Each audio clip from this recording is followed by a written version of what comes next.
Hello my dear students. तो आप सभी को मेरा YouTube channel SNS classes 10K पे स्वागत है।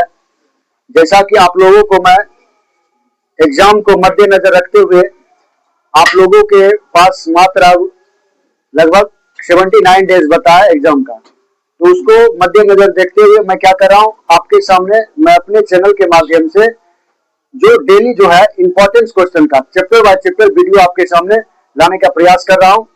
तो आप लोग क्या कीजिएगा, देखिए मैं आपके सामने फिर से एक नया क्वेश्चन जो आपके बोर्ड एग्जाम में पूछा गया है क्वेश्चन, वो लेके आया हूँ जो बहुपद चैप्टर से है। तो हम चलते हैं, इस क्वेश्चन को सॉल्व करने का प्रयास करता हूँ एकदम आसान और देहाती भाषा में। तो आप लोग ध्यान से देखिएगा मेरे वीडियो को और ध्यान से समझिएगा। क्वेश्चन देखिएगा, क्वेश्चन कर रहा है 6x² - 3 - 7x के शून्य ज्ञात कीजिए। क्या कर रहा है बाबू, फिर से एक बार पढ़ते हैं। 6x² - 3 - 7x के शून्य ज्ञात करें तथा इसके शून्यकों और गुणांकों के बीच संबंध की सत्यता की जांच करें। यानी आपको जांच भी करना है कि जो alpha plus beta equal to minus B by है वो दोनों साइड बराबर है कि नहीं है, या अल्फा इंटू बीटा बराबर सी बाय है वो दोनों बराबर है कि नहीं है। अब देखते हैं यहाँ पे जो क्वेश्चन दिया गया, सबसे पहले हम समझते हैं कि बहुपद का जो फॉर्म होता है उसका जो फॉर्म होता है ax² plus bx plus c ना, ये फॉर्म में क्या होना चाहिए, बहुपद का क्वेश्चन सजा होना चाहिए।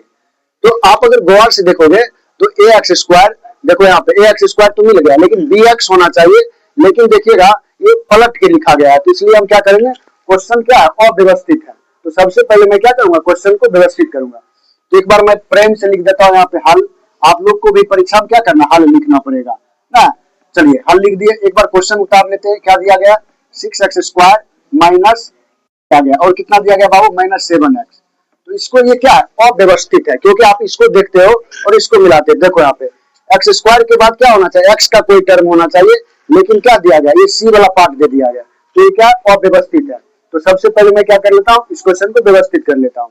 व्यवस्थित कर लेते हैं तो क्या हो जाएगा, 6x² माइनस कितना हो जाएगा बाबू 3 और कितना हो जाएगा -7x हो जाएगा। कितना हो जाएगा बाबू, -7x और कितना हो जाएगा -3। तो अब ये क्वेश्चन क्या हो गया, व्यवस्थित हो गया किसके, बहुपद के अकॉर्डिंग ना। अब हम क्या करते, सबसे पहले समझना, इसको a मान लेंगे, इसको b मान लेंगे, इसको c मान लेंगे। अब a b c कैसे मानेंगे, तो x² का जो गुणांक होता है, गुणांक बोले तो इसके आगे वाला ना, तो x² के आगे क्या लगा बाबू 6, तो हम इसको a मान लेंगे। a का मान कितना हो गया 6, ठीक है। फिर देखो b का मान, b बराबर कितना मान लेंगे, x के आगे वाला, तो b का x के आगे क्या -7, तो -7 यानी आपके जो संख्या में जो अंक जो है उसमें क्या लगा है, माइनस लगा है कि प्लस लगा है, उसको सेम टू सेम उतारना है। और c का मान कितना हो जाएगा, c का मान आपका हो जाएगा -3, ठीक है। तो देखो ये आप सज के तैयार हो गया। अब क्वेश्चन का डिमांड है कि शून्य ज्ञात करें। क्या करें, शून्य ज्ञात करें। तो हम क्या करेंगे, एक फार्मूला होता है शून्यक बराबर, क्या होता है, शून्यक बराबर, शून्यक बोले या शून्यांक बोले, क्या बोले, शून्यांक बोले, दोनों का मीनिंग क्या होता है, एक ही होता है। अगर आप ये डायरेक्ट फार्मूला ना समझ रहे तो मैंने आपको जो सबसे पहले जो बहुपद का क्वेश्चन स्टार्ट किया था उसमें मैंने फार्मूला को बारीकी से समझाया है। आप उस वीडियो पे जाकर के पहले फार्मूला समझ लीजिए। अगर वो फार्मूला नहीं भी देखते तो मैं यहाँ पे आपको समझाने का प्रयास करूंगा कि कौन सा फार्मूला कहाँ पे यूज हो रहा है।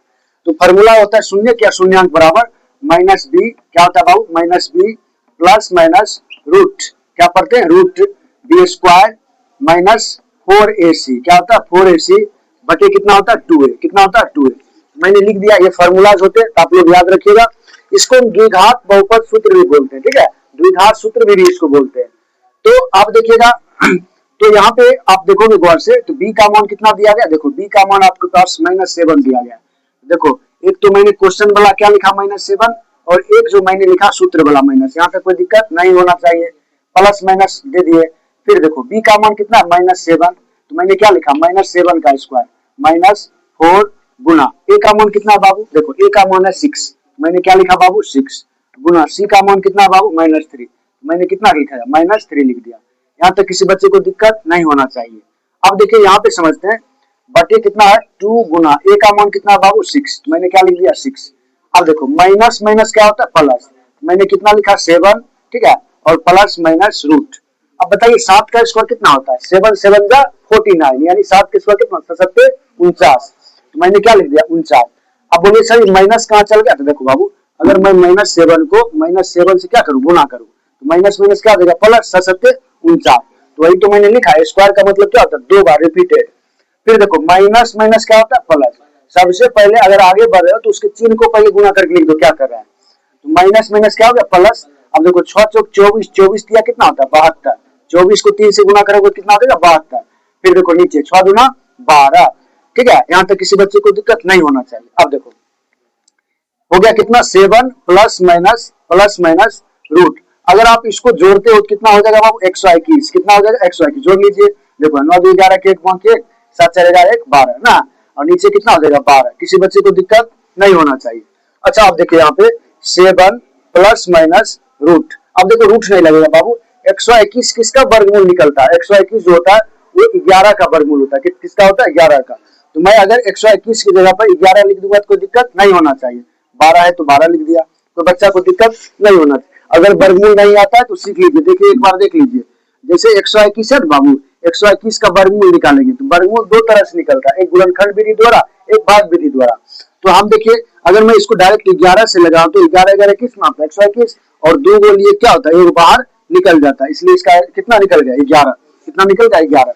अब देखिए अब यहाँ पे आपके सामने क्या आ गया, एक सिचुएशन खड़ा हो गया। क्या सिचुएशन खड़ा हो गया, देखिए एक दा प्लस है एक दा क्या माइनस है, हम भी ऐसे करेंगे, एक बार जोड़ेंगे एक बार घटाएंगे। एक बार लिखेंगे 7 प्लस कितना लिखेंगे बाबू, 7 प्लस कितना 11 बटे कितना हो जाएगा 12, ठीक है।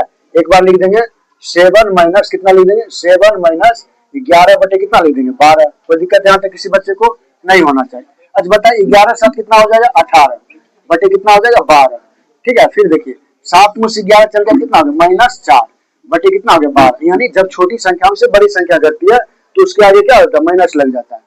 अब देखो यहाँ से अगर वर्ष देखोगे दिक्कत रहा, देखिए 6 तिहाई 18, 6 का 12 6 तिहाई 18, 6 दूना